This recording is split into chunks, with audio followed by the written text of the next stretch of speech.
So, Naruto, any plans for your side mission? Asked Kakashi as the five made their way back to Tazuna's house.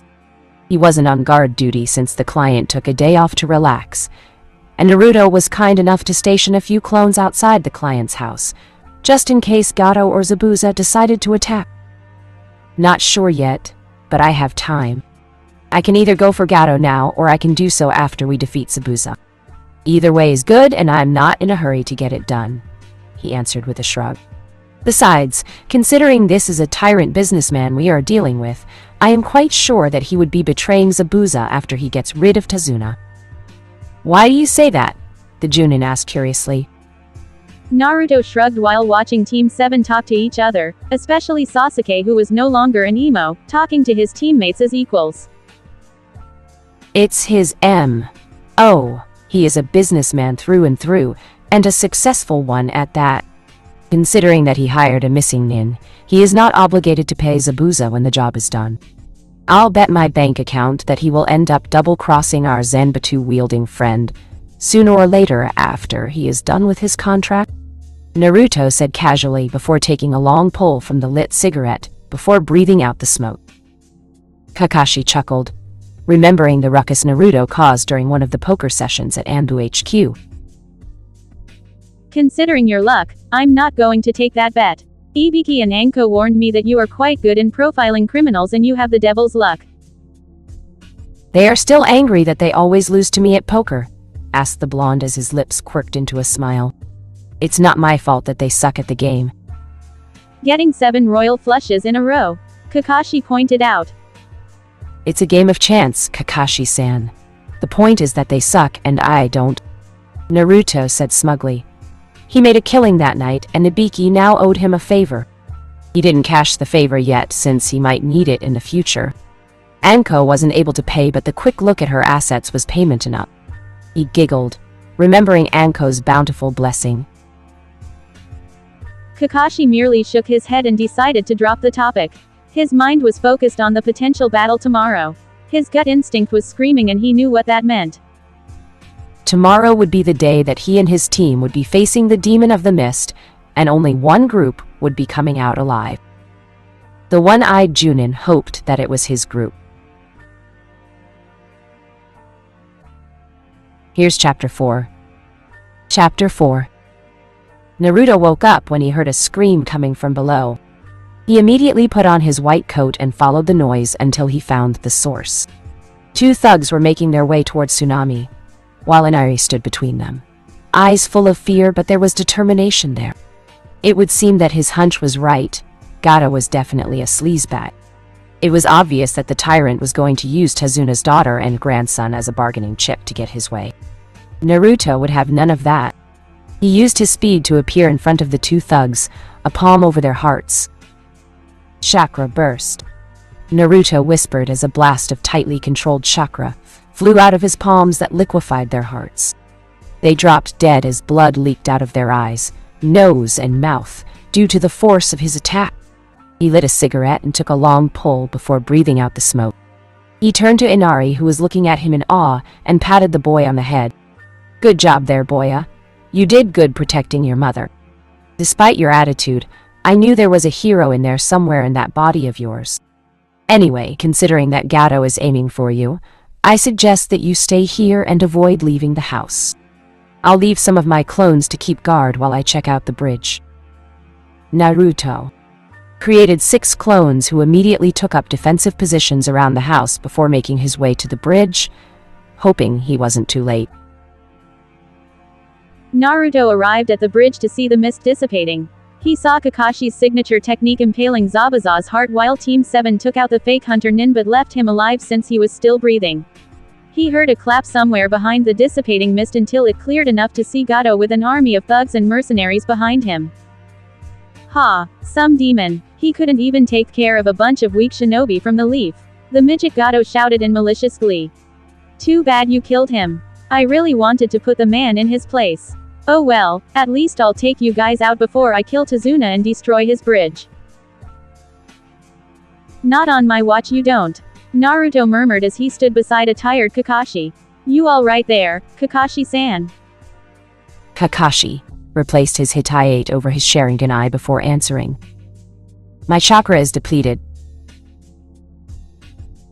Naruto nodded before turning to the genins. Sasuke was full of needles, but Sakura was doing a good job pulling them out and healing the boy. Sai was heavily panting with a few needles stuck in different places. They were definitely out, so he would have to take care of Gato and his thugs. I'll take care of this, Kakashi-san, said Naruto as he made his way to Army in front of him. Be careful, Kakashi urged.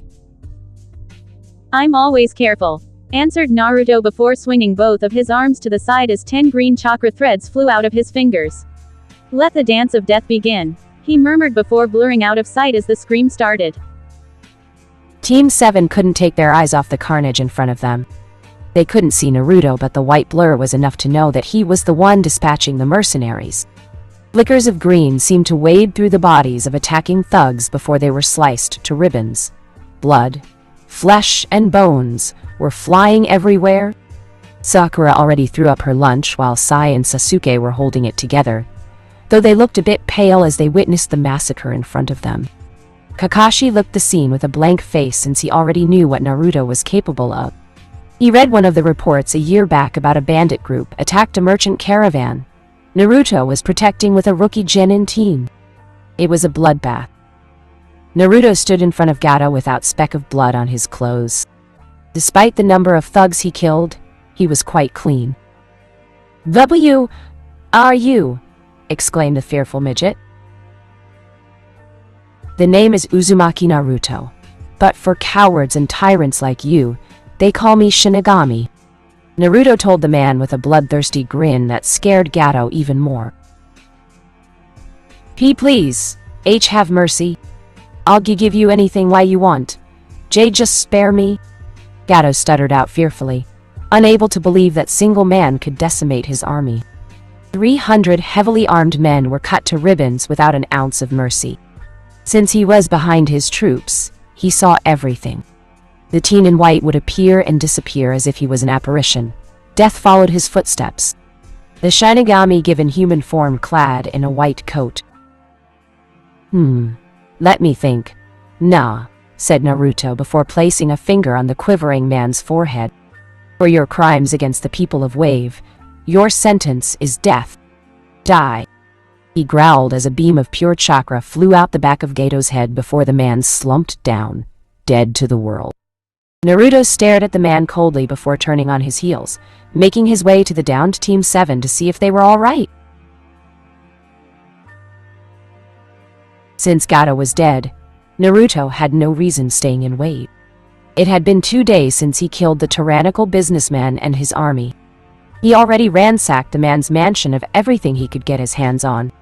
He gave a few millions to Tazuna for Wave Country, and placed the rest in a large sealing scroll that he stored inside the storage tattoo on his hand. He found a few documents from Gato's vault that the Sandime needed to know. Slave trading was banned in Fire Country after all, so they needed to stomp the infection before it could spread. Or another tyrant planning to take up the slack now that Gato was dead. Since Team 7's mission involved staying until the bridge was finished, he left early but not before giving each genins a scroll containing some jutsus for each of them to learn and a training manual to follow.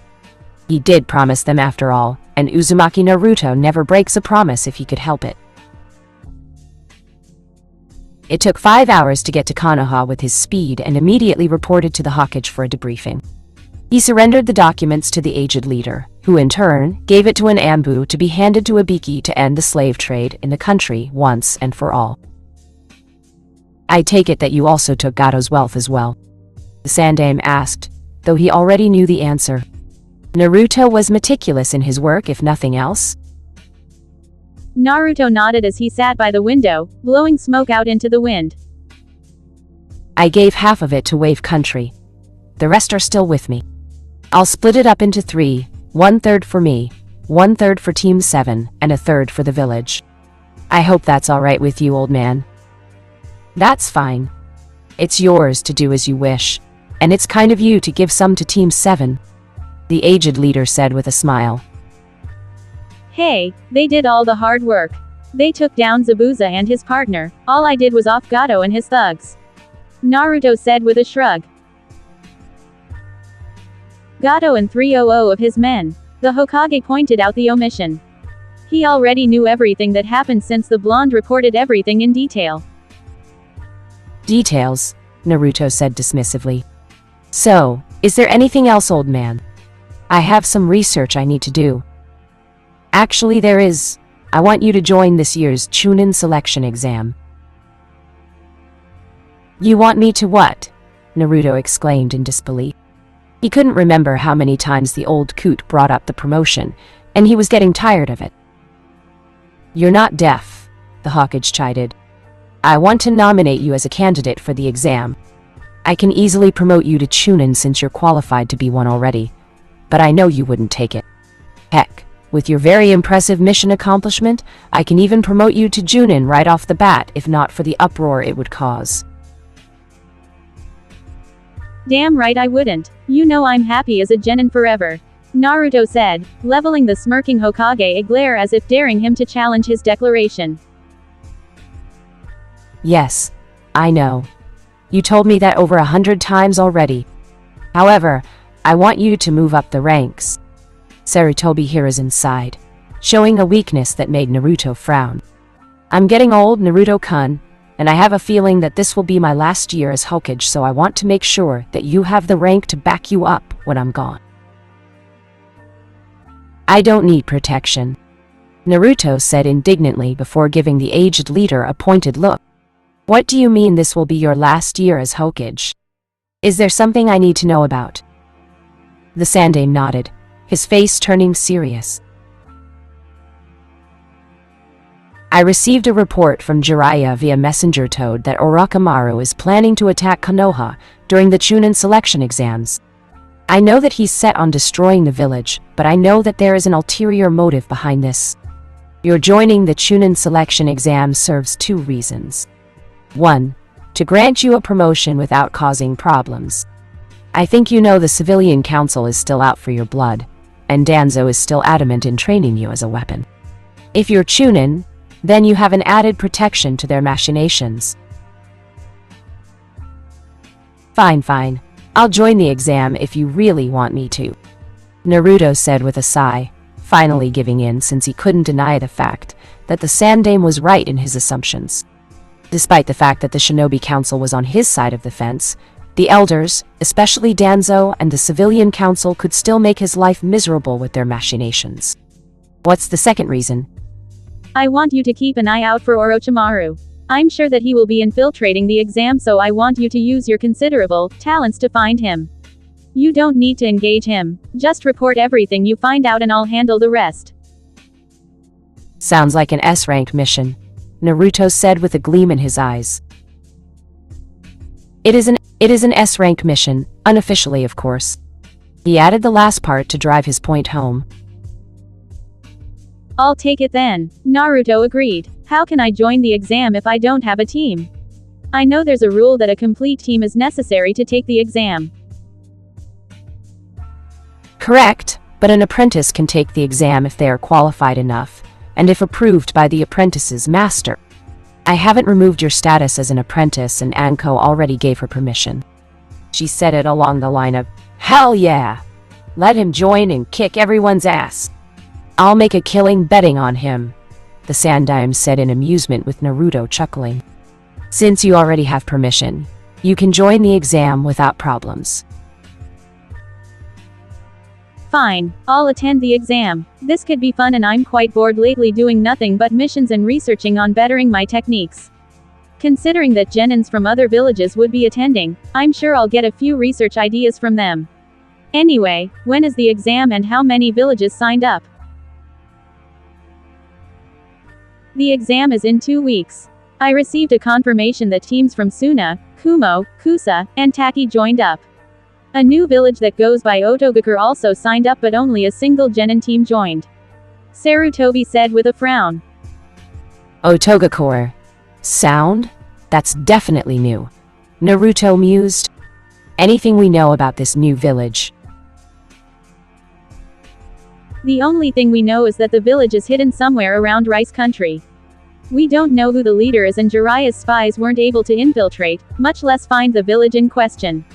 Judging from their name, we can safely say that they specialize in sound-based techniques or something similar. Definitely a potential for research then, Naruto said in glee. Is research all you think about? That's what I'm good at, old man. Naruto read the notes his clones made for him.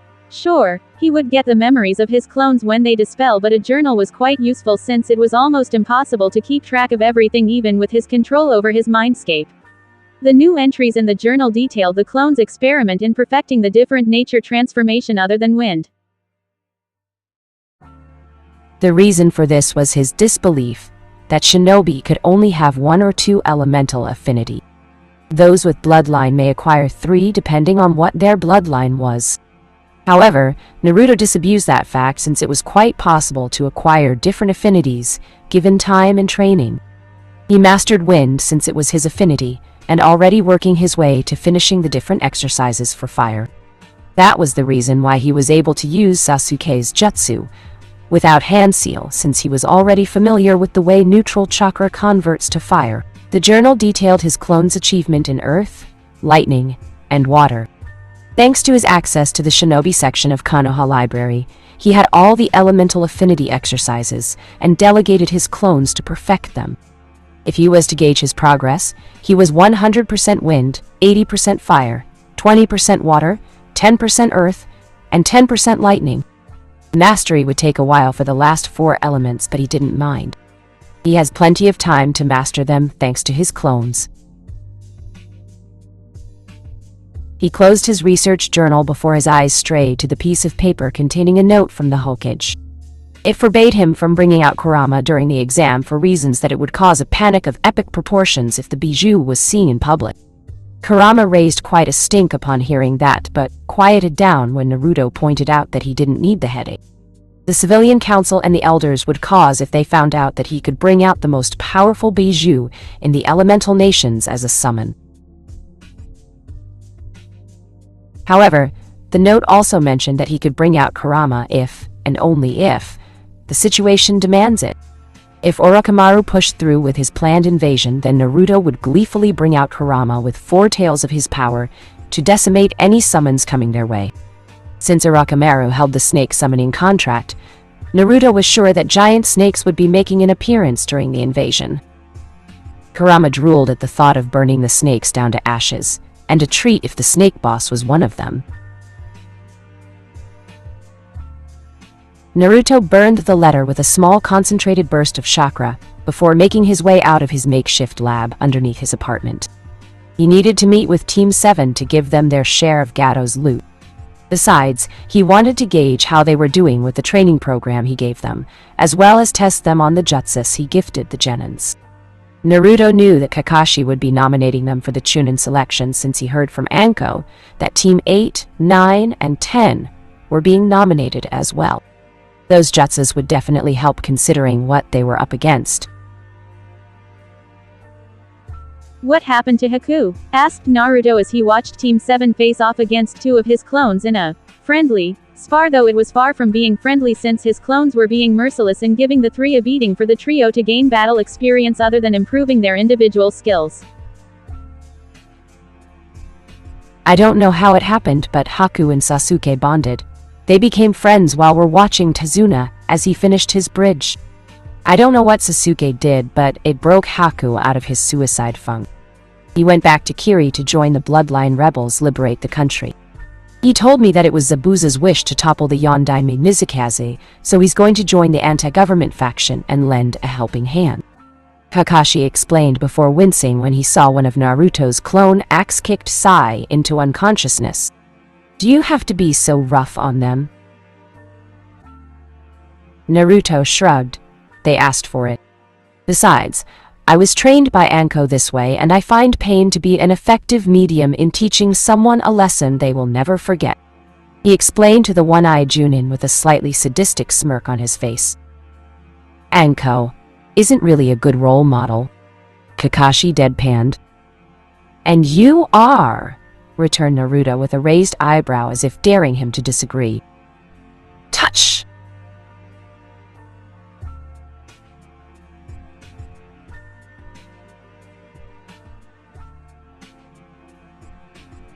Besides, with this training method, they would be prepared for the Chunin exam in 2 weeks. Add the training regimen they do every day, they would most likely bulldoze through the competition barring a select few. Naruto admitted, pride swelling in his chest as he watched the progress of Team 7 with his training regimen, a slightly watered-down version of it, but it worked. You do know for a fact that you're also taking the exam. Kakashi pointed out. He was so going to tell his team to avoid Naruto at all cost if they want to survive to the last phase of the exam. Temporary sensei or not, he knew that Naruto would be merciful to them. If they meet you, then they are as good as defeated, since I know you won't be showing any mercy even if they are your temporary students and comrades. Call it a survival test if you will. Naruto said with a dismissive wave of his hand. You're evil, you know that, right? Your point. XXX. Naruto casually entered the academy and made his way to the 3rd floor, ignoring the genjutsu, as well as the genins being intimidated by a disguised Azumo and Katetsu to discourage their participation in the first phase of the exam.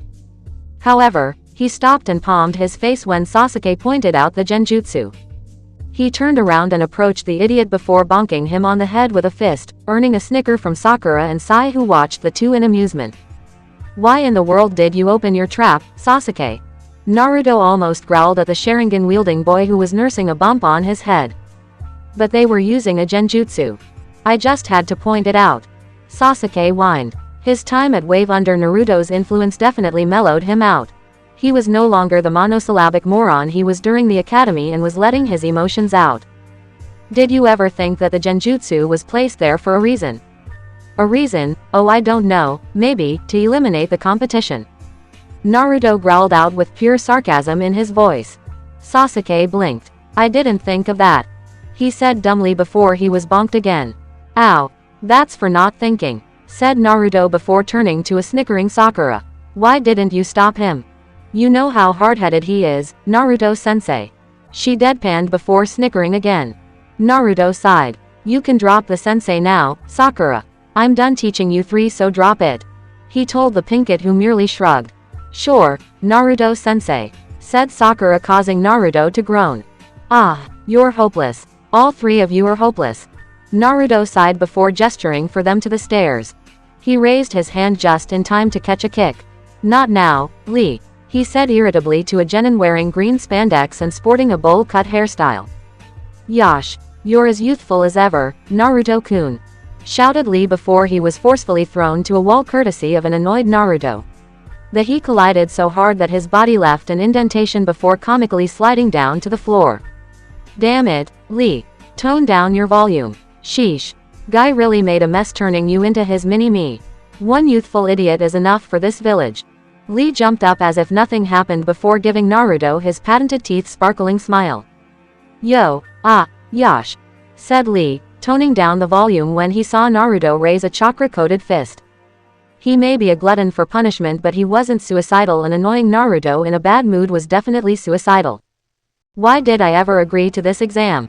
Naruto cried out, causing those who knew him to snicker. XXXXXXXXXXX. How does your teammate know Naruto-sensei? Sakura asked Tenten as they watched Sasuke trying to defend himself from Lee's speedy attacks. Lee introduced himself to Sasuke and wanted to fight him. His ego stroked by being called a prodigy by Lee, Sasuke took up the challenge and was getting his butt whooped. Why do you call him sensei? Tenten asked curiously, wincing when Lee kicked Sasuke on the chin, sending the Uchiha off the ground. He taught us during our mission to Wave Country and left us a training program to follow afterwards. He even taught me medical jutsus and genjutsu so I can support my teammates. Sakura said proudly. Same old Naruto, Tenten said with a smile. He did the same thing to us last year when we became Team 9. He accompanied us to a B rank mission to T Country. When he saw our training lacking in some areas, he taught us for a week and gave a few pointers for Lee. In fact, Lee was the one who benefited the most from his training. What did he teach, Lee? Asked Sakura curiously. Lee can't channel chakra to do ninjutsu despite having chakra in spades. Tenten explained, causing Sakura giving her an incredulous stare. Really? His body produces chakra but he can't bring it out.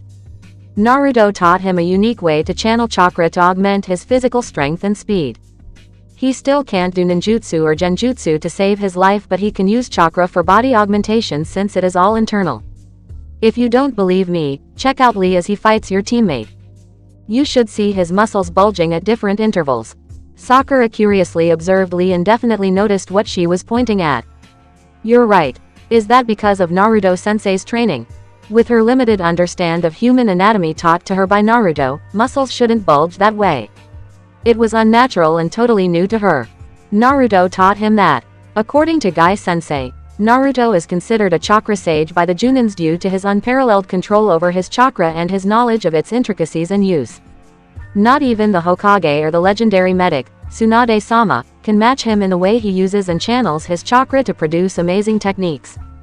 He even taught me how to effectively channel chakra to my weapons to make it more effective in combat, said Tenten before pulling out a kunai and channeling a bit of chakra to it, coating the weapon in blue energy. She threw it to a wall, but instead of piercing through it, the tip hit the wall causing a small crater, resulting Sakura's jaw falling to the floor in disbelief. Nice, right? He taught me how to manipulate the chakra I channel to the weapon. I can make it sharp enough to pierce through anything or blunt the tip to cause a bludgeoning effect. It was a bitch to master, and that's all I can do at the moment. He visited us last week and told me that I'm still halfway to perfect but getting there, she admitted ruefully. I didn't know Naruto-sensei was that powerful. I mean, I know he is good since he taught my team a lot in a week, but I didn't know he was this good. Sakura exclaimed in shock, though he was inwardly proud of having a sensei in someone only 2 years her senior. He is very modest. As far as I can tell, Naruto doesn't like to flaunt despite how good he is. Gai-sensei told us that Naruto turned down all promotions from the Hokage. He is considered a Junin by the shinobi he works with due to his abilities. I don't know why he turned it down, but I know that Naruto is just crazy to do so. He is somewhat eccentric, Sakura said with a giggle. Somewhat? Asked Tenten in disbelief. Fine, he is eccentric but in a good way. Sakura gave in. True that. Anyway, I think we better join our teammate and get to the exam room. The fight just ended, said Tenten, seeing her sensei appear and stopping Lee from finishing his lotus technique on the somewhat bruised Uchiha. Sakura also saw the end of the fight before sighing. Fortunately for me, Naruto-sensei taught me healing so I can patch Sasuke up. He definitely needs to rein in his urge to fight all the time, Sakura said with a shake of her head. Boys, said Tenten, her eyes rolling and Sakura nodding in agreement as they made their way to the trio in the middle of the chamber. XX, you got your butt kicked, didn't you? Naruto asked a pouting Sasuke when Team 7 entered the exam room. The large classroom was filled with genins from different villages, and quite a few of them were eyeing him with trepidation, well, except for the redhead Suna genin with a large gourd on his back, since the boy was transmitting killing intent that would put most Junins to shame. Naruto wasn't affected though and found the intimidation tactic quite amusing. How come he's that strong? Sasuke grunted out, causing Naruto to sigh. Sasuke, you need to realize that you're not the strongest. There will always be someone stronger than you. Keep in mind that we are training to be powerful shinobi one day, and our strength grows as we persevere. Lee is like that. He graduated a year early and has that time to hone his skills under the tutelage of his sensei. You and your team has only been genins for 4 months. Even with the training program I devised for your team, you need to work on it to achieve the same level of strength Lee has, Naruto explained, oblivious to the fact that the entire room was listening to him now. As a shinobi, it is not how powerful we are. It all boils down to what we can do with our power. Even with your Sharingan, admittedly a powerful dojutsu, Lee still defeated you because you can't match his speed and mastery of his taijutsu style. Your Sharingan can see him, but your body can't keep up with his speed. Keep in mind that technique and experience trumps power any day. Easy for you to say, you're already strong enough to kick everyone's butt in this room. Sasuke couldn't help but point out. I wouldn't say that. I'm sure that these genins have a trick or two up their sleeves that could put me down despite my skill. They might have to work for it, but I'm sure they can achieve that if they can find my weakness, Naruto said with some amusement. Besides, I trained my butt off when I started the academy and never stopped. I have 9 years to hone my skills, growing every day, not stopping to rest or to lounge around. I researched my techniques and trained with them every day, training to come up with different skills to back me up in a fight. I'm sure you'll attain the same strength if you continue to train. Besides, as a shinobi, we always improve. That's who we are. Well said, quipped Genin with ash gray hair and wearing a pair of glasses. He was shuffling a deck of cards in his hands. It's a surprise to finally see you in this exam. Why do you say that? Naruto asked mildly, noting the amount of chakra the Genin was trying to suppress.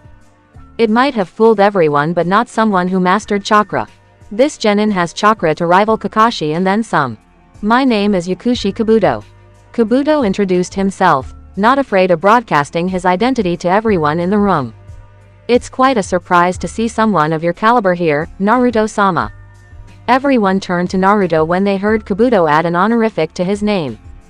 The blonde's eyes narrowed. Call me Naruto. No need for honorifics. Naruto told the teen. I take it that you have information about me. I do, said Kabuto as he fished out a card from his deck and held it out for everyone to see. In a puff of smoke, the blank card now had Naruto's face on it along with information at the bottom. Your name is Uzumaki Naruto. Tokubetsu Genin. Mission record 128D ranks, 30C ranks, 10B ranks, 10A ranks, and 1S rank. Known here in Konoha as the Chakra Sage and holds an entry in the bingo book as the White Shinigami of Konoha. You know too much for a Genin, Kabuto-san, said Naruto calmly, though he was inwardly suspicious as to how a Genin have access to his mission records. He took a quick whiff and immediately smelled a slight scent of snake on the boy. His eyes narrowed. If the teen smell of snakes, then he was either acquainted with Anko on a daily basis or, as far as I know, access to mission records is strictly monitored by Anbu and the Hokage.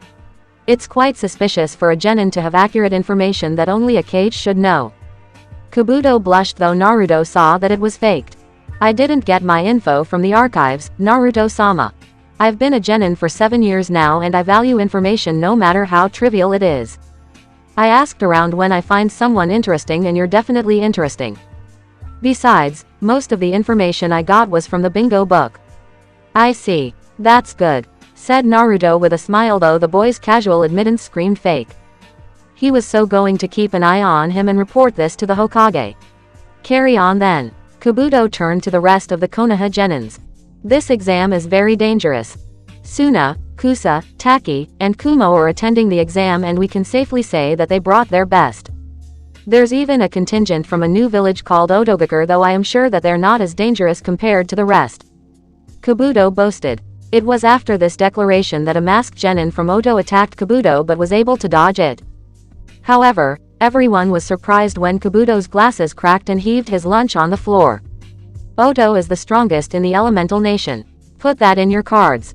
The Oto Genin growled as he readied himself to punch Kabuto but stopped when a blue chakra blade stopped him. If he moved an inch more, the tip of the construct would have pierced his throat. He fearfully looked up to see the chakra blade coming from the index and middle finger of one Uzumaki Naruto, who had a smile on his face. I suggest that you relax, Genin-kun. After all, it is not a good idea to pick a fight in a room full of competitors. Naruto told the bandaged teen before releasing his hold on his construct, causing the blade to disperse into particles before dissipating. Why don't you just mosey along and go back to your teammates? The proctor just arrived to start the exam. The stage was immediately engulfed in smoke before dissipating to reveal an intimidating man in a trench coat. Behind him was a squad of Chunin glaring at all of them. All right, brats. No fighting or you will be disqualified, shouted Morino Ibiki. Get a number and take your seat. The first part of the Chunin selection exam has begun. Chapter 5. Ibiki started collecting the papers from the examinees. Despite the fact that he already passed the 27 teams that Anko was now herding to the second phase of the exam, he wanted to read the answers to see how good these participants were. He took the paper belonging to the famous White Shinigami of Konoha and frowned. There was a trace of chakra on the paper that shouldn't be there. He was surprised when the chakra materialized in front of him, forming a message. Ibiki, I left a chakra message on my test paper that can only be triggered by your chakra signature. There is a Konoha Genin in the exam by the name of Yakushi Kabuto. He has Junin level chakra reserves that I was able to sense despite how he tried to suppress it. He smells strongly of snakes and it's not from Anko. Also, Suna sent a Jinchuriki since his chakra signature is almost similar to mine. He should contain the Aikibi no Shukaku. Please inform Hokage-sama of this development. I will trail Kabuto in the second phase. Ibiki was surprised when the floating message dissipated into nothing. He chuckled. Trust the chakra sage to do the impossible. The scarred Tokubetsu Junin smirked before frowning. I better inform Hokage-sama. XXX. Naruto casually walked the undergrowth of Training Ground 44, fearfully named the Forest of Death by the local shinobi, not caring of the dangers the forest was rumored to contain. He wasn't afraid since he practically grew up here thanks to Anko's training and their many spars. For him and the Snake Mistress, this was their private grounds, their home away from home. He was lucky that the second part was in a familiar terrain, making it infinitely easy for him to navigate through the undergrowth as he made his way to the tower. The second part of the Chunin selection exams involved two parts. The first was to acquire one of the two scrolls, Heaven and Earth Scroll, completing the set. The second part was survival. They need to make it to the tower at the center of the forest within 5 days with both scrolls in order to pass. It was a difficult test for the genins. For Naruto, this was literally a walk in the park. He was already 2 hours into the exam without meeting any genins that would be aiming for his Earth Scroll. In terms of numbers, he was at a disadvantage. In terms of prowess, the genins were sitting ducks. Whistling a merry tune while enjoying a smoke from the stack he stole from Asuma, the man had the best tobacco in this side of the elemental nations and he didn't tell Naruto where to buy them. Stingy Junin, he was about to start on a second stick when a barrage of kunais rained down from above. Naruto jumped back to escape the barrage before raising an eyebrow when he saw 2 teams of Kumo genins appear in front of him. It is a good strategy to team up for this part of the exam. Naruto calmly told his ambushers, sensing a chakra source behind him, but he ignored it. However, don't you think it is unfair to team up against a single genin? We heard all about you, White Shinigami. A Kumo genin carrying a katana on his back growled.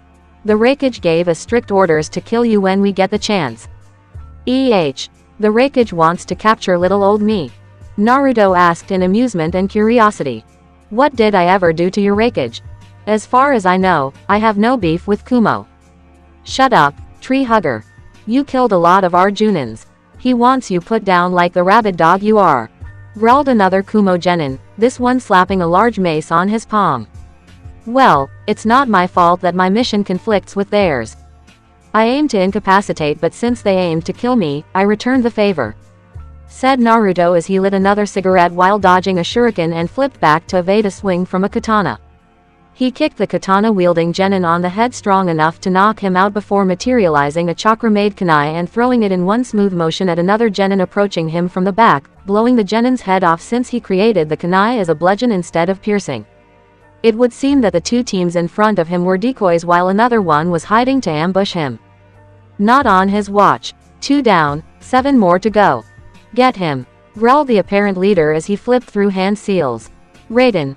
Thunderball. A head-sized ball of condensed lightning shot out of the genin's outstretched palm, barreling towards Naruto at great speeds. However, Naruto was ready as he fired off a counter. Fuden. Drilling air bullet. The wind bullet overpowered the ball of lightning, easily destroying it and almost hitting another genin who barely dodged it. He can do techniques without hand seals. That wasn't in the bingo book. The mace-wielding genin exclaimed in shock. He was further shocked when Naruto appeared in a white blur with a solid grip on his head. Shit indeed, said Naruto before blowing the genin's head off with a burst of chakra. 3 down, 6 to go. Kato, screamed a genin before lunging at Naruto with his tanto in the lead. The length of the blade was covered in lightning. I'll kill you. Not if I kill you first, murmured Naruto as he dodged the thrust by swerving to the side, destroyed his opponent's elbow with a punch, before ending the teen's pain with a quick jab to the throat, destroying the boy's ability to breathe. 5 to go. The remaining Kumo genins surrounded him, flipping through hand seals for a combined attack. Raiden. Lightning Cage. They shouted in unison as a 5-point cage of pure Raiden chakra surrounded Naruto. Useless, whispered Naruto as he channeled large amounts of wind chakra all over his body. Fuden. Kamikaze. A powerful tornado erupted around Naruto before expanding, easily destroying the lightning cage and slicing the remaining Kumo genins to bits as they were thrown into the air. He ended the technique causing blood, bone, and human meat to fall to the forest floor. Kumo must have been desperate to send genins after me. I'm insulted. Naruto mused as he summoned 3 chakra threads and flung them out. They attached to something before retracting them. He caught the scrolls he sensed from the corpses. He knew that the items were charged with chakra when he received his. Sensing them out was quite easy, as well as picking them out from the remains of Kumo delegates. 2 heaven and 1 earth, so that makes 2 of each for me. Lucky day. You should have brought me out for some fun. Kurama grumbled in his mind. You know what Gigi said. Naruto retorted. Crazy old coot. He's getting senile, I tell you. I'll be sure to tell him that. Please do. He sealed the scrolls into his storage tattoo before going on his merry way. It was still early to head to the tower, so he decided to search for Kabuto. XXXXXXXXXX. Naruto didn't know if he was lucky or suffering from a severe case of bad luck. He was using his considerable tracking ability to look for Kabuto, but he ended up finding Orochimaru instead. However, the moment he stumbled upon the snake Sannin, he saw red. There, in the middle of a clearing, was Orochimaru, grinning like the sadistic schmuck with a somewhat battered Anko lying unconscious on the ground in front of him. Get away from her! Shouted Naruto as he descended on the startled rogue nin with a Rasengan forming on his hands. However, Orochimaru wasn't a Sannin for nothing. He quickly dodged the attack before gulping when the ground he was standing on a few seconds ago was turned into a crater with a very protective and angry blonde scowling at him. White Shinigami. Orochimaru said with a smirk, though he was inwardly tensing for a battle. Here in front of him was an enigma, a prodigy of prodigies. His spy informed him of everything about this boy, and he grudgingly admitted that Naruto was more talented than him. After all, the boy has unparalleled control over chakra that he didn't achieve. It was unacceptable in his book. Fancy meeting you here. I have no time for idle banter. Whispered Naruto as he spread his arms to his side and channeling his chakra, causing green threads to materialize from each of his fingers. You hurt one of my precious people. You are going to pay. With that, Naruto lunged forward at insane speeds that caught Orochimaru off guard. He used everything he had in his arsenal to dodge the boy's dangerous threads, with the blonde doing everything in his power to slice the snake to bits. Orochimaru heard of them from Kabuto and Naruto's mastery over it. These threads were dangerous. He hastily replaced himself with a log when 2 threads wrapped around his torso. It was suffice to say that the log didn't stand a chance. I have no quarrels with you, boy, growled Orochimaru as he sped through hand seals. But if you want to fight, then I will gladly show you why you are outmatched. Doden. Mud bullets. Orochimaru spat out a dozen mud balls laced with chakra, speeding towards Naruto, who looked at them calmly before raising a hand with a glowing sphere that was clearly not a Rasengan. Don't underestimate me, Orochi-tem, said Naruto as he let go of the glowing orb before kicking it towards the Sannin, who was surprised when the ball disassembled into multiple small projectiles as it sped towards him. Some of the chakra marbles hit his mud bullets, destroying them easily. He sped through another set of hand seals before spitting out a glob of mud. Doden. Mud wall. A dense wall of mud appeared in front of Orochimaru that stopped the barrage, but it ended up destroyed when the last bullet hit. With his hastily raised wall destroyed, he had a clear view of Naruto in front of him, but was suddenly gripped in both awe and fear at what he was seeing. In front of him was Naruto holding one of his hands aloft. What scared him, however, was the 60-foot-long and 2-foot-thick glowing sword. Eat this, shouted Naruto as he slashed downward along with the overly large chakra sword. However, he was shocked when Orochimaru's mouth opened wide for a small snake to come out and regurgitate the famed Kusanagi. In one flawless move, Orochimaru grabbed the sword and jumped towards the descending chakra weapon and easily sliced half of it to escape the attack. So that's the famed Kusanagi, Naruto said casually as he let the rest of the sword dissipate. I didn't expect it to slice through my chakra blade easily even when I pumped it full of chakra.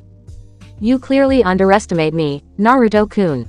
The Kusanagi can slice through anything, mocked Orochimaru, but raised an eyebrow when Naruto created 2 smaller blades with his hands, but these ones were a curious mix of blue, brown, and green. Now what is he doing? Let's put that to the test, shall we? Naruto said casually as he charged at Orochimaru with one of his swords held forward in a thrust. Orochimaru growled as he attempted to slice the blade off before it could reach him, but was quite surprised when he heard the distinct clang of metal when his Kusanagi met it, instead of cutting, parrying it to the side. He deftly raised his blade again when he saw the other blade about to slice his stomach open. This led to a furious dance of swords as Naruto flawlessly used his dual blades against Orochimaru's Kusanagi. Despite having double the firepower, Naruto was hard-pressed in landing a clean blow on the Snake Sannin since the rogue expertly dodged his attacks with unnatural grace, speed, and flexibility. Orochimaru growled as he ducked to avoid a slice that would have severed his head before lashing out with a kick that connected to Naruto's sternum.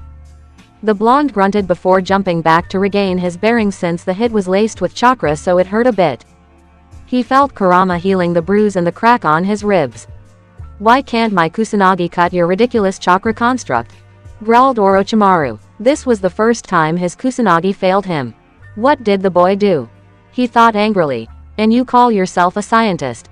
mocked Naruto as he raised one of his blades. "But I am more than happy to answer your question. The Kusanagi can definitely cut anything, but I reinforced my chakra construct with the solidity of neutral chakra, the hardness of earth chakra, and the cutting power of wind chakra, and kept the energy moving at high speed so any damage made by your sword is repaired at a fast rate.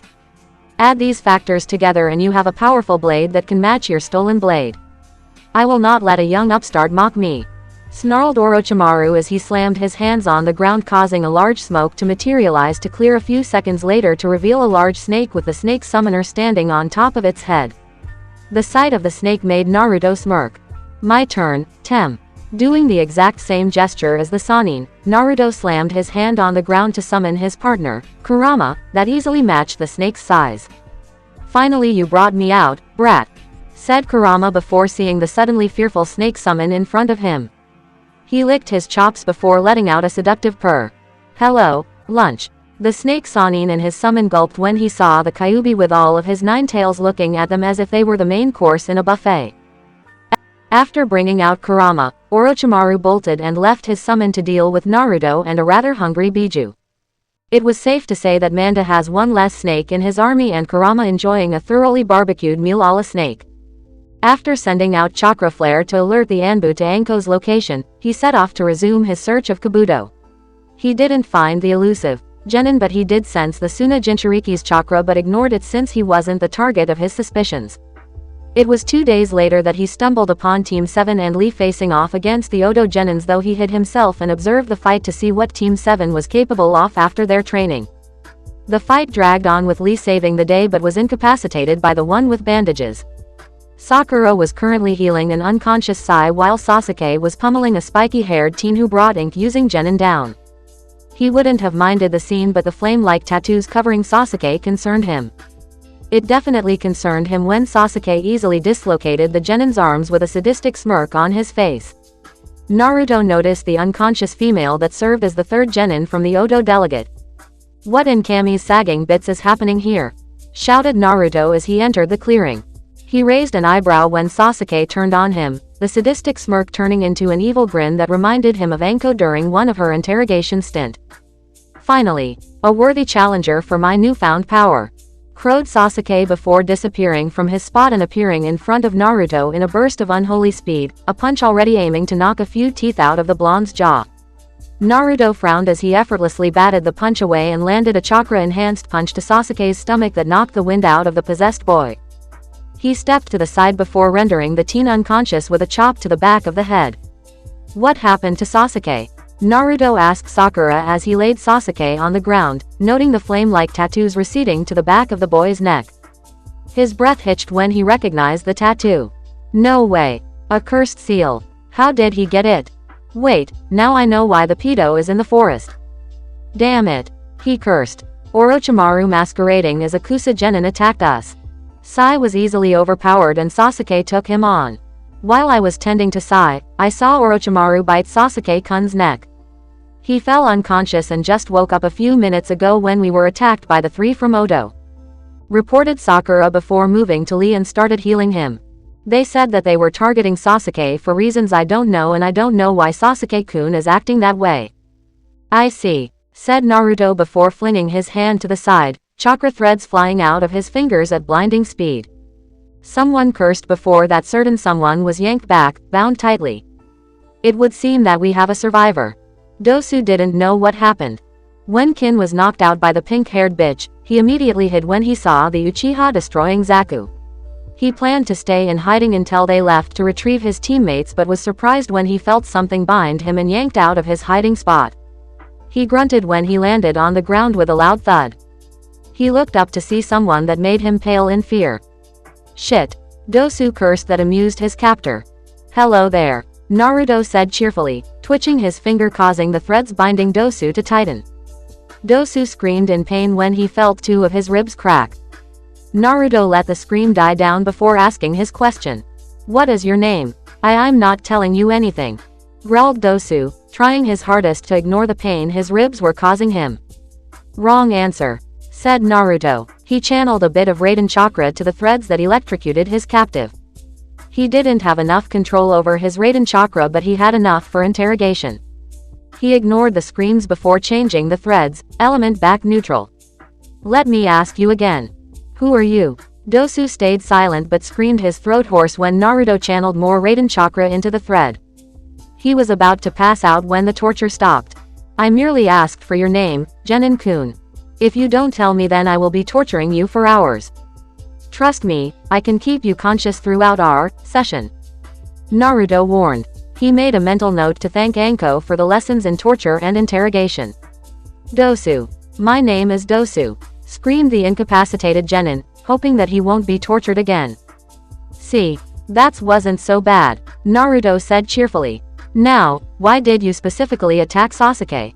Naruto electrocuted the boy again when he didn't answer, this time, spacing it out to avoid destroying the boy's mind. He was still in the middle of interrogation after all. It won't do for the patient to die without telling him what he wanted. It was Orochimaru-sama. He tasked us to kill the Uchiha. Naruto's face took on an icy mask as he channeled enough Raiden chakra into the thread to render the boy unconscious. He dispelled his chakra thread and turned to the trees. Neji, Tenten, you can come out now. Same goes for you Team 10. Neji and Tenten jumped down beside Lee and Sakura as Team 10 composed of Yamanaka Ino, Nara Shikamaru, and Akamichi Choji stepped out of the bushes. Thank you for saving Lee, Naruto-sama, said Neji. I didn't save Lee, Sakura did, said Naruto before turning his attention to everyone. What scrolls do you have? Why? Ino asked suspiciously. Naruto smiled to dispel the girl's worry. Worry not, Yamanaka-san. I already have the scrolls to pass this portion of the exam. As proof, Naruto unsealed his 4 scrolls for everyone to see. As you can see, I have an extra set. It is dangerous here in the forest with Orochimaru prowling about. If you still lack a scroll, then I will be more than happy to give you one of my own. We have an earth scroll, said Shikamaru, trusting Naruto immediately since he heard a lot about the teen from his father. We already have a complete set, Naruto, said Tenten, showing Naruto their scrolls. Good, said Naruto as he tossed a heaven scroll to Shikamaru, who caught it. Thanks. Don't mention it, said Naruto with a nod. Sakura, what scroll do you need? Earth, answered Sakura, catching said scroll when Naruto tossed it to her. Now that we all have our respective scrolls, let's proceed to the tower, Naruto told the 3 teams as he easily carried Sasuke and placed him on his shoulder. Is that allowed? Choji asked nervously. The only rule is that we acquire the needed scrolls and reach the tower before the time limit. Nothing was said about teaming up, Naruto told the chubby teen in amusement. I suggest that you keep up, he instructed before running at Chunin level speeds towards the tower with the rest following him. XX. Naruto's hands were in constant motions as he created various symbols in the air using nothing but his chakra. The Hokage, Kakashi, Anko, and Iruka were watching him as he created the Fuinjutsu formula he used to permanent seal off Anko's cursed seal. Naruto designed the Fuinjutsu matrix when Anko informed him of her burden, the cursed seal given to her by Orochimaru before he went rogue and escaped the village. It took 4 months and thousands of clones to finally make one, and it worked since Anko could no longer use the cursed seal no matter how much she tried. If it can't be activated, then there was no way for its corruptive chakra to influence its wearer. When the last seal was in place, Naruto placed a hand over Sasuke's cursed seal. Uzumaki Fuinjutsu, pillars of the 4 saint beasts, shouted Naruto as the floating seals flew towards Orochimaru's Hiki. Despite being unconscious, Sasuke screamed himself hoarse as the advanced sealing matrix grafted itself onto his skin, surrounding the seal and anchoring to his chakra coil. It took a minute for the seal to run its course before dying down with the Uchiha slumping to the ground, twitching from the pain he was subjected to. It is done. What was that seal, Naruto? I don't recognize the matrix. Asked Kakashi as he moved to inspect his genin. He learned a bit of Fuinjutsu from his sensei, the Yondaime, but he read on anything about Uzumaki seals. The blonde kept surprising as more of his abilities were revealed. I'll be surprised if you did since I created it. I came up with this when Anko-sensei told me of her cursed seal. The Pillars of the Four Saint Beasts is an advanced sealing array that uses my chakra to form a permanent bind around a target seal, rendering it dormant. Since I used my chakra, only a counter seal created using my chakra can unlock it. This matrix is also attached to Sasuke's chakra coil, so no matter how much the Snake Pedo tries, there is no way for him to remove the locking seal without killing Sasuke. Naruto explained as he unsealed a bottle of water from his storage tattoo before taking a long drink. There is no way for Sasuke to access the seal's corruptive power with the lock in place. Orochimaru's influence is negated as well, so he's out of the snake's grip before it could even get a hold on his psyche. Are you sure it works? Asked Iruka, eyeing the intricate tattoo on Sasuke's neck. It does. Anko answered with a smirk. I tried using the seal but I can't get it to activate. With Naruto-kun's seal, the cursed seal is nothing more than a decorative tattoo. More like a hickey if nothing else. Naruto deadpanned before taking another drink. Wonderfully done as always, Naruto-kun. You definitely surpassed your parents in the sealing arts. The Sandaime praised the blonde who smirked. Thanks, Gigi. I suggest that you let a medic look at Sasuke. He should be fully healed by the time the second phase ends. Advised Naruto as he made his way out of the impromptu sealing chamber. Where are you going? Asked Kakashi after picking Sasuke off the cold floor. I'm going back home for a good long soak, said Naruto before remembering something. He turned to the Sandaime who looked at him questioningly. I killed 3 Kumo teams back in the forest. It would seem that the Raikage ordered them to join the exam to kill me if I attended. Suffice to say, that muscle-bound moron just lost a part of his forces. He was always an idiot. A powerful shinobi but an idiot nonetheless. The Sandaime said with a sigh, massaging his temples as a headache was forming. This would result in more paperwork for him. Good thing that the Genin signed the waiver so there weren't any repercussions to their deaths, part of the exam and all that jazz. I'll take care of it. Thanks, Gigi, said Naruto before disappearing from the room in a fountain of blue light. Did Naruto just? Iruka started, staring disbelievingly at the dissipating blue pillar in front of him. That's Naruto's chakra shunshin. He didn't like the smoke and leaves of the traditional shunshin, so he created a new one from scratch. The Sandaime said with a chuckle as he led the group out of the chamber. He definitely came a long way, huh? He certainly did, and he has no plans of stopping anytime soon. Naruto Chapter 6. Naruto yawned as he listened to Hayate explain the rules of the preliminaries match to lessen the numbers of participants for the third and last phase of the Chunin exams. He eyed the board on the wall with a bit of interest before smirking when the first match was called out. Now this is going to be an interesting fight, Naruto said with a smirk which caused Sakura to look at him in question. Why do you say that, Naruto-sensei? Sakura asked their team's pseudo-sensei. You're not going to drop it, are you? Naruto deadpanned, annoyed at being addressed as sensei despite being somewhat true. Sakura's honorific garnered a lot of curious and surprised looks from the genins who heard it. You already know the answer to that. Sakura harumphed. I give up. Naruto sighed before answering Sakura's question while keeping an eye on Sasuke as the boy finally discovered Akado Yoroi's ability to suck chakra. Sasuke's opponent has a pseudo-bloodline that allows him to absorb chakra through his hands. This means that your teammates would have to work on mid to long range fighting or hit hard and fast at close range to bring him down. He can't afford to let this match drag too long since his stamina would take a beating. What do you mean pseudo-bloodline? This is the first time I heard of that, Sakura admitted. She read almost all the books in the Shinobi library when she became a genin but didn't find any reference to a pseudo-bloodline. Actually, I was the one who gave it a name, Naruto said proudly, causing Sakura to gawk at him. It's not really an official term but I call it when I see. Seeing Sakura's confused face, he decided to explain. Alright, let me see if I can explain it. You already know for a fact that I am considered as the chakra sage, right? Sakura nodded while those who were listening started backing up in fear. They heard of the chakra sage and his other alias, the White Shinigami. Why in the world was he a genin? Why was he in the exam?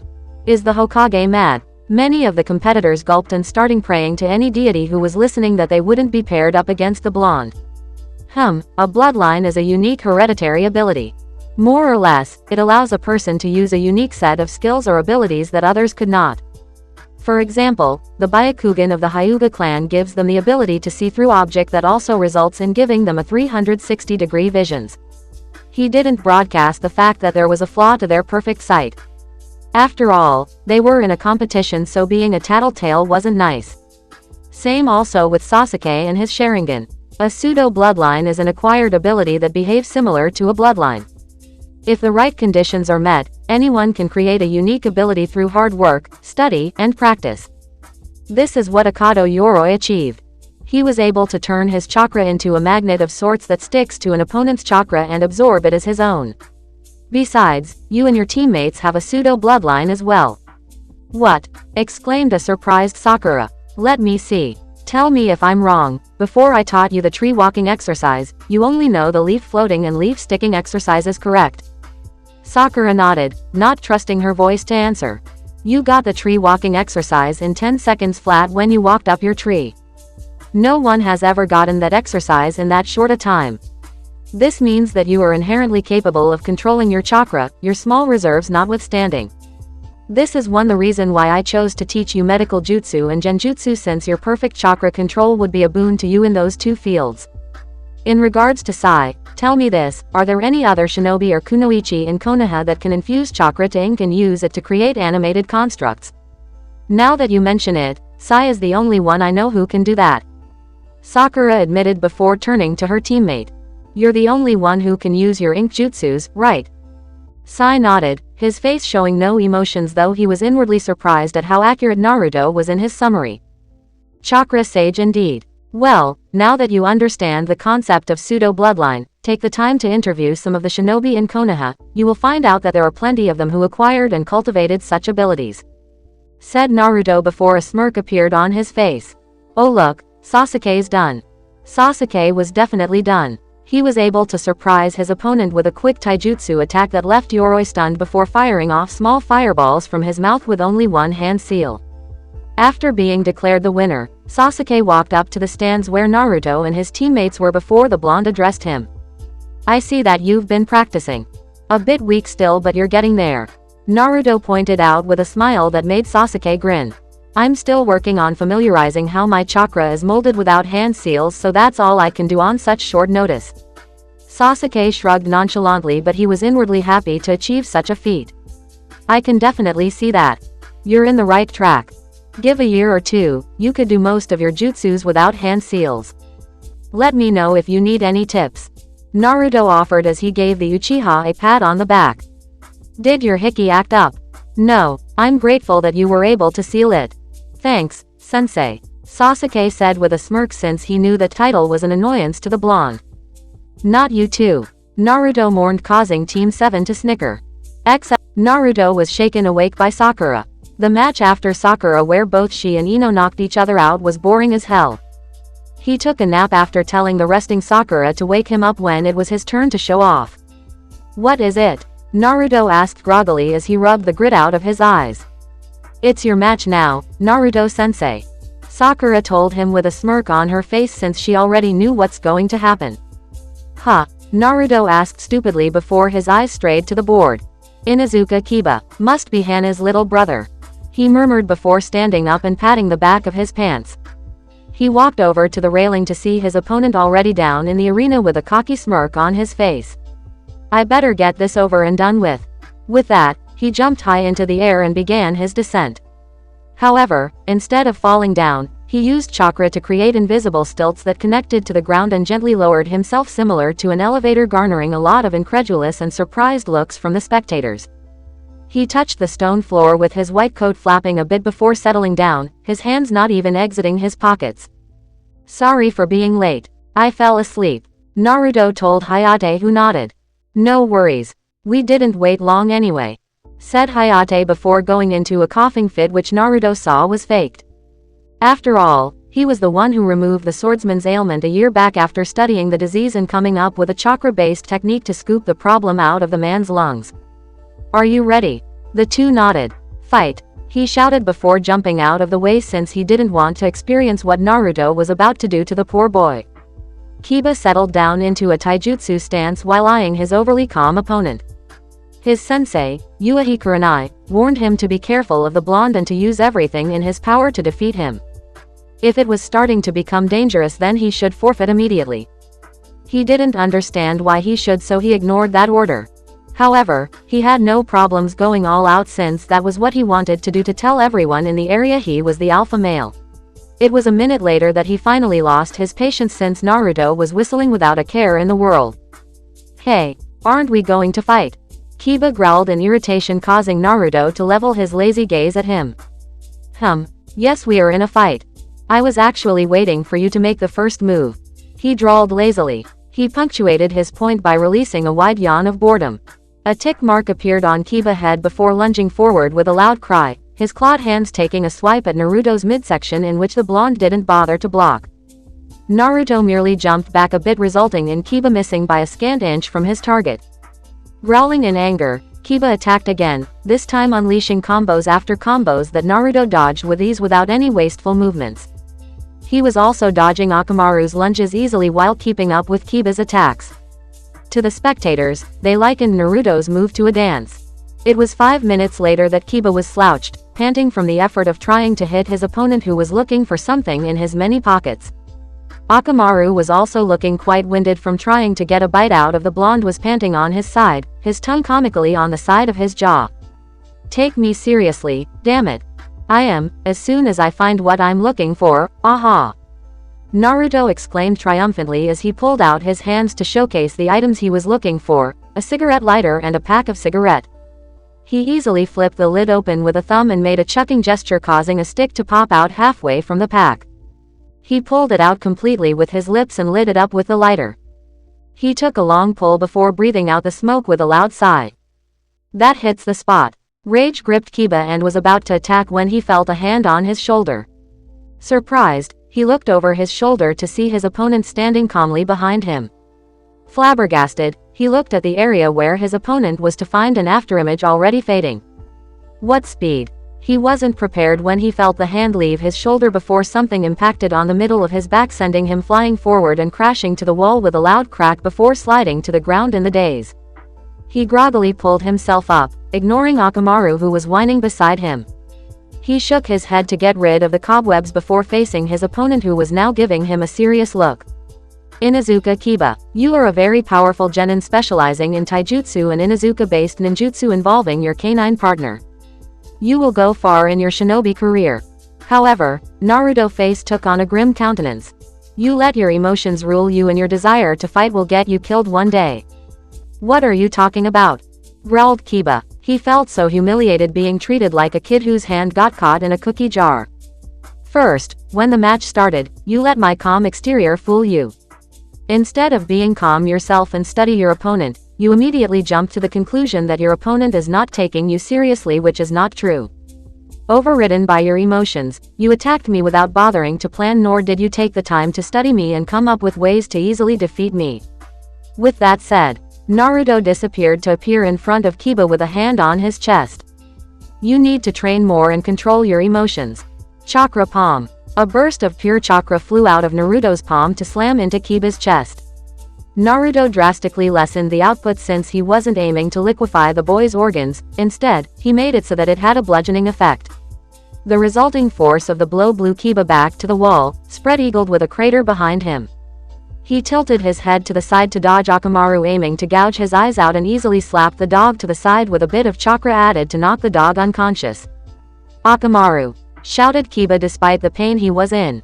It felt like his body was hit by a sledgehammer. You don't have time to worry about your partner, boya. Naruto said lazily as he calmly placed a palm on Kiba's chest. Go to sleep and think about your shinobi career carefully. I don't want to see Hana's brother dead in a ditch somewhere just because you let your instinct and emotions control you. Crash. This time, Naruto let his chakra surge through the boy's body, shutting down his tenketsu while rendering the boy unconscious.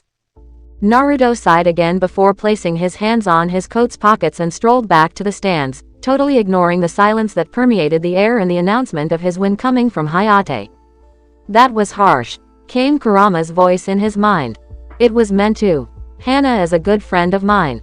I don't want her to cry because Kiba died a fool.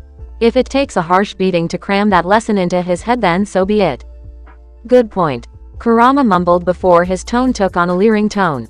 Good friend, huh? Shut up, Kurama. XXXXXXXXXXXX. Naruto sighed after finishing his 10th bowl of ramen. Today was his cheat day, a day where he could partake the food of the gods without limit. He was about to order his next bowl when he felt someone appear behind him. Anything I can for you, Anbu-san? Asked Naruto without bothering to turn around, sighing since his day off would be ending before it could even get started. It's been only 2 days since the preliminaries ended and his gut feeling was telling him that he won't be getting any rest anytime soon. Heck, he hasn't even started training yet, though he made a mental note to rectify that soon enough. Being lazy wasn't really advisable considering what was going to happen in the future.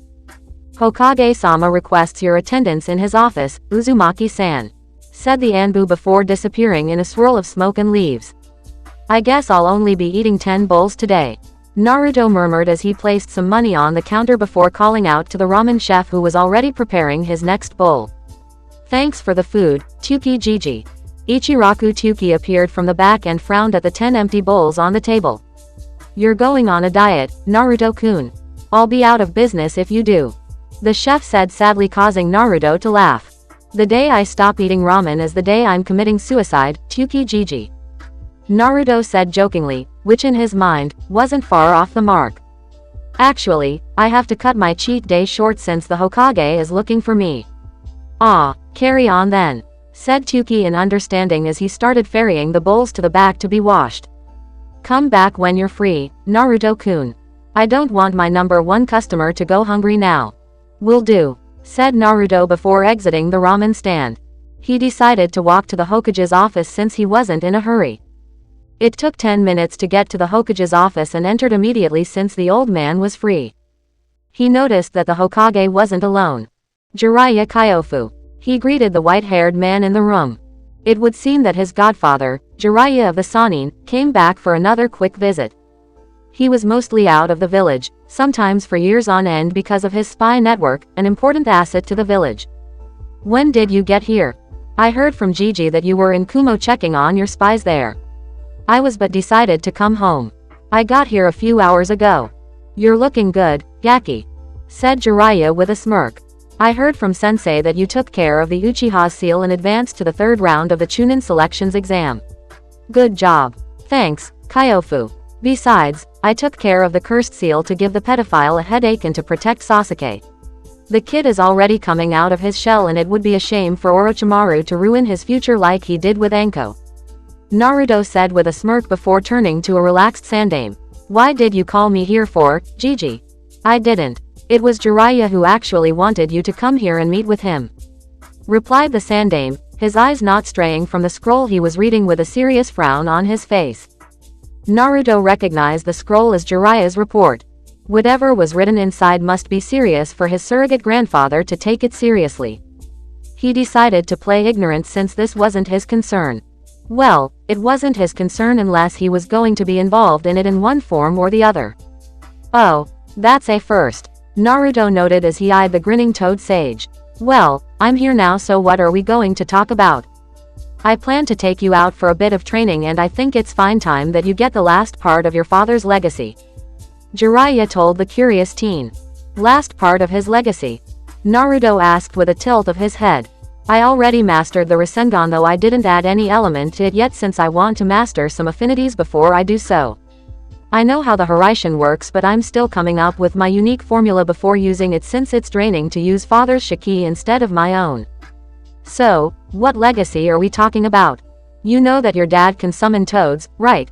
Naruto perked up immediately. You're going to teach me how to summon? Naruto asked in excitement. He spent considerable resources looking for a summoning contract. Ever since he learned of Anko's ability to summon snakes, he wanted to have an animal summon of his own. Sadly, Anko couldn't let him sign the snake contract because Orochimaru has the master scroll for the snakes. He used quite a lot of money for information on other summoning contracts, but their owners wouldn't want to part with them being an important asset or a clan heirloom. This was also the reason why he created a pseudo-summoning contract with Kurama. Of course, considering how good you are with your chakra, I dare say that you'll get this done in no time flat and leaves us with plenty of time to work on other skills you want to improve. I heard from Sensei that you still haven't mastered your unique taijutsu style. You got that right. Sparring with Anko can only do so much for my taijutsu, and Kurama isn't really what you call a taijutsu expert to spar with. Naruto said dryly. Sure, he can learn a lot from Kurama due to being a fox, an animal with wild fighting instincts. But if he wanted to master his taijutsu style, then he needed to fight with a taijutsu expert to do so. If it's you, then I am sure I can work out some of the kinks. So when and where are we going to do this? Training Ground 41 should be available and big enough for summoning. The Sandaime offered before giving the two a long look. Just don't destroy it. I have to dish out money for repairs if you do. We won't. Jiraiya replied. He turned to Naruto only to find him gone, causing him to chuckle in amusement. I guess he's too excited to wait. See you later, sensei. With that, Jiraiya jumped out to the window after his godson while the Sandaime went back to his reading. XXXXXXXXXXXXX. Jiraiya, why the hell did you summon me? Shouted a furious Gamabunta after he was summoned by Naruto on his first try. Naruto was on top of his head with a triumphant smirk on his face, though from the toad's reaction, Gamabunta didn't know he was the one who summoned him. Jiraiya Kyofu didn't summon you, Gamabunta-sama. I did, said Naruto from his perch on the giant toad's head. Who are you, Gaki? Asked Gamabunta, prompting Naruto get off the toad's head to the ground to give the huge toad a better view of him.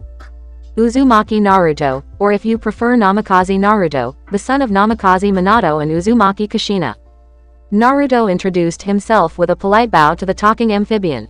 As I said earlier, I was the one who summoned you. To drive his point home, Naruto released the full force of his chakra, causing a pillar of blue energy to erupt around him, startling the toad boss. I believe you, kid. Gamabunta grunted while his thoughts were going haywire. Damn, he has enough chakra to summon me 10 times with plenty more to spare. He is definitely Minato's boy. Do I have your permission to become the next toad summoner, Gamabunta-sama? Naruto asked the giant toad politely. He knew that summon animals demands respect from their summoners, and this was no exception. Respectful, I like you, Gaki. Yes, I give you permission to become our summoner. However, we have to seal the deal by having a drinking binge together. Naruto gulped. I don't think that's possible, Gamabunta-sama. Considering your size, I don't think I can handle that much alcohol in me. Naruto said a bit nervously. Sure, he could drink, but not that much. He would practically explode if he tried. Ha ha ha. You're right, Gaki. I'll waive the ceremony then. The toad boomed before looking around. Where is the pervert anyway? He ran as fast as he could that way when I summoned you instead of a small toad. Naruto deadpanned, pointing at the dust cloud produced by a fleeing Jiraiya. Get back here, you pervert. Gamabunta screamed at the man before taking off in a giant leap, causing a mini earthquake when he landed. Naruto distantly heard a girlish scream coming from the same direction before shaking his head at his godfather's childish antics. XXXXXXXXXXX. Naruto spent the rest of the month learning about the toads. Since the lessons was between him and the toads he summoned, Jiraiya left him alone. The blonde didn't mind since there was nothing his godfather could teach him at this point in time, though he haggled a day a week for a spar to hone his taijutsu. Unlike other summoning animals, the toads were considered one of the strongest due to their diverse capabilities. Unlike some that specialize in one or two skills, the toads were a big family with different capabilities. For example, Gamabunta was a ninjutsu and kenjutsu specialist, as well as being the powerhouse in Suiden jutsus. Some have unique abilities, like Mai's Gama, shop toad, that served as an inn, Moguri toad, diving toad, for his infiltration techniques, and the great toad sage with his prophetic abilities if you can get him to remember what he was talking about. He also met Ma and Pa toad when he summoned them from Mt. Myobokuzan. Naruto had fun learning the toads' capabilities and trying to find ways to work it with his own arsenal of techniques. So far, the only thing he achieved during the month were collaboration techniques, mainly fire and oil, or wind and fire, both combination resulting in widespread area destruction that Naruto found intriguing. He also learned of Senjutsu from Pa Toad and the required training to use nature chakra that served as the foundation of the sage arts. Pa revealed that Jiraiya, despite the years being the Toad summoner, wasn't able to complete the training, but he was still considered a sage. Naruto was looking forward to sage training since this was a new experience for him. After all, if he was considered the chakra sage after all, so it is only right to learn and harness nature chakra. XXXXXXXXXXXX. 3 days before the exam, Naruto was currently on his way to visit Lee. Gaara practically destroyed Lee's shinobi career by crushing the boy's bones and muscles, not to mention the damage he sustained for opening the gates. He made a mental note to ask Jiraiya and the Sandaime if it was possible to bring Tsunade back to the village, considering how the woman hated Konoha for taking away his lover and brother. He met Tsunade once during a mission and practically beat her at poker. She definitely earned her title as the legendary sucker. He would get her himself if he has to, because he didn't want Lee to quit his shinobi career. Besides, Lee was the only genin in Konoha that could give him a challenge in taijutsu, being Guy's protege and a training nut that rivaled his own. His eyebrow rose upon entering Lee's room when he saw Gaara beside the sleeping Lee's bed, his sand already creeping up on the boy with an obvious intention of killing him. If I didn't know any better, I would say that you bat for the same team, Gaara-san. Naruto finally spoke. He felt the shift in chakra when the sand on Lee changed direction to wrap around him instead, ready to crush him. However, Naruto released a quick burst of his chakra that pushed the sand away from him and nullifying the energy that controlled construct. The sand fell to the floor harmlessly. I wouldn't do that if I were you, Gaara-san. This is a hospital, so fighting is not allowed. Why do you interfere? Asked Gaara coldly, his sand hovering around him, preparing for another attack. Interfere with what? Naruto said calmly as he placed the basket of fruits on the bedside table and removing the sand from the sheets.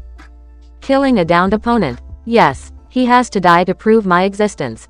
Naruto was silent as he stared at the boy. Sabaku no Gaara, the youngest of the Yondaime Keisage's children, the Ikibi no Shukaku sealed inside you when you were a baby, giving you the ability to use wind and sand effectively. You instinctively combine sand and wind for your absolute defense, as well as giving you many sand-based attacks. Narrated Naruto. He interrogated his godfather for any information he had of Gaara, since it was quite possible that he would end up fighting him in the finals.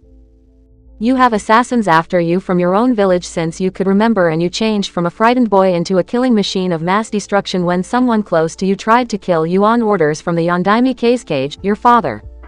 Should I continue? Gaara couldn't believe what he was hearing. This insect knew him and he was still calm about it. Why wasn't he afraid? You know too much.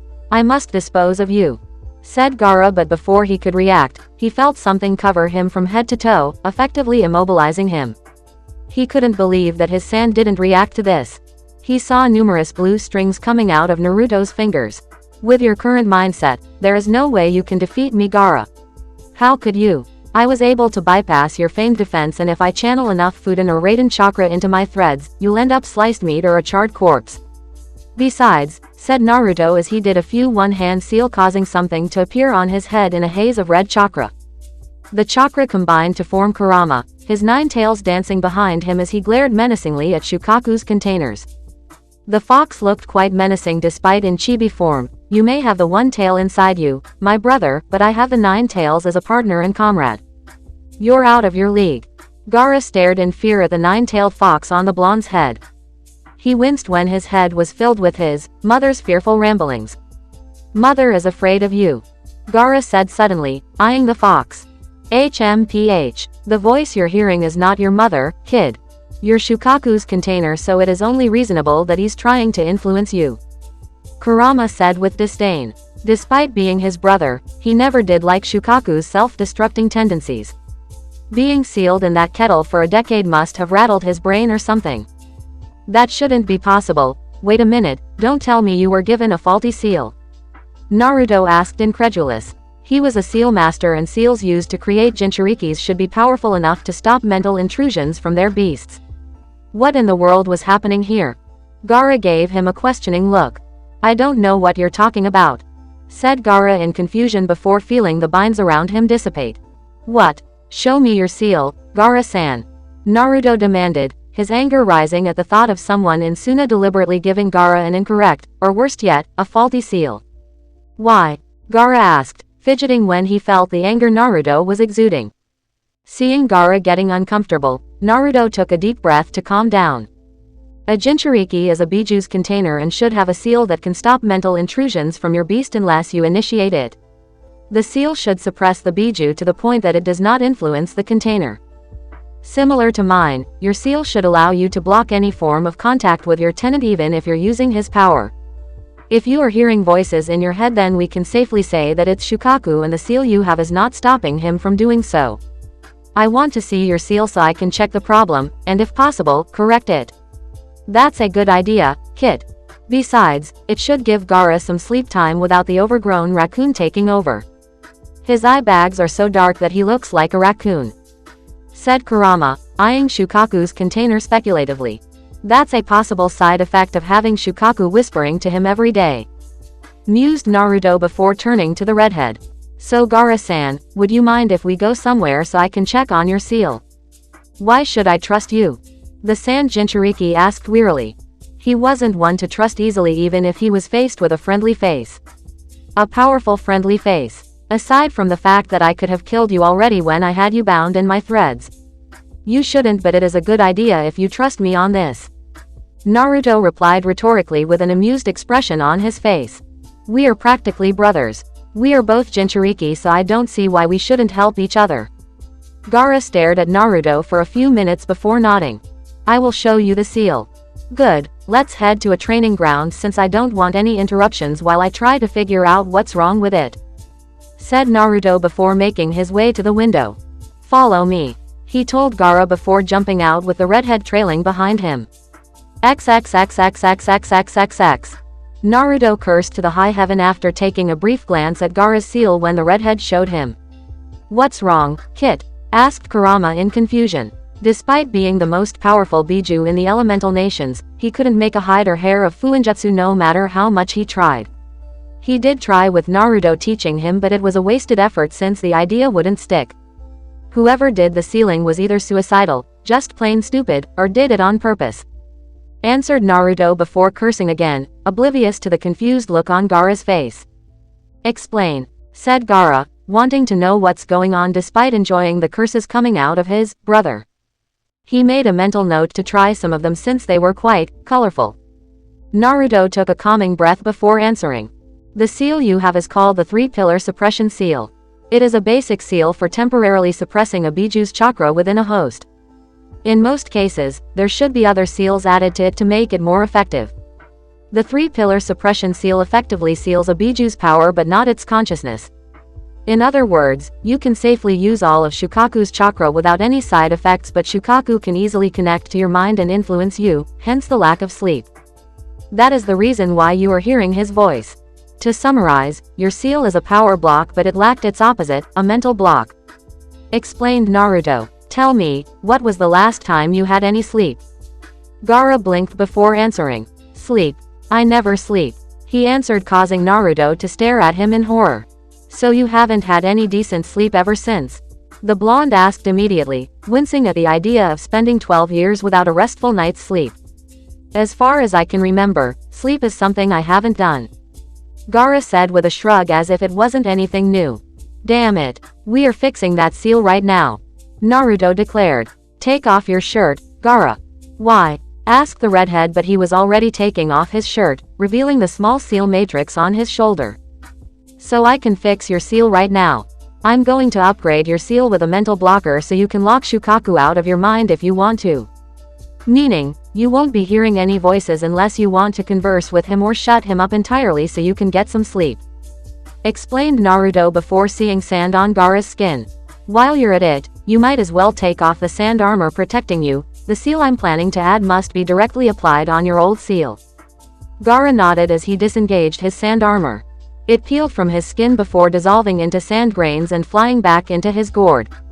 He ignored his mother, no, Shukaku screaming at him to kill the blonde container.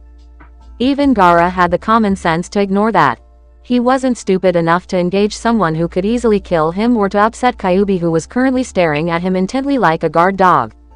It was a humbling experience to face two individuals more powerful than him. I'm ready. Good. Let the sealing begin, said Naruto as he channeled chakra to his finger, drawing a series of seal matrix with a blank area in the middle. He used his chakra to place the script over Gaara's old one. He made a few more corrections until he got everything correctly. All that was needed was to activate the seal to link it to Gaara's. This is going to sting a bit. Uzumaki Fuinjutsu. Matsugami Yokusei no Fuin. Gaara bit back a scream when he felt the glowing seal matrix embed itself onto his skin. He could practically feel his body burn as foreign chakra surged through his coils before making its way to his head. He felt something click as the pain left him, falling to his knees and panting from the strain his body just went through. He gasped, finally realizing that he couldn't feel or hear the presence in his head that has existed since his childhood. I can't hear him anymore. I don't feel him anymore, Gaara said with some amazement. The sealing works then. I'm proud to inform you that you are no longer under the influence of a bloodthirsty Shukaku, Naruto said proudly before a thought occurred to him. Try using your sand techniques please to make sure everything is working correctly. Gaara nodded with a smile on his face as sand flew out of his gourd to cover him like a second skin. He grinned as he created a couple of sand shuriken before throwing them at Naruto, who dodged them easily while giving the sand nin a questioning look. Since you want me to test my sand, then shouldn't it be wise to use it in a spar, brother? Gaara suggested, liking the feeling of being in full control of his body without Shukaku muddying things up. Naruto grinned as stretched his hands to the side, fingers outstretched before manifesting his chakra threads. I like the way you think, brother, said Naruto before lunging at top speed with Gaara doing the same, his sand flanking him for an attack.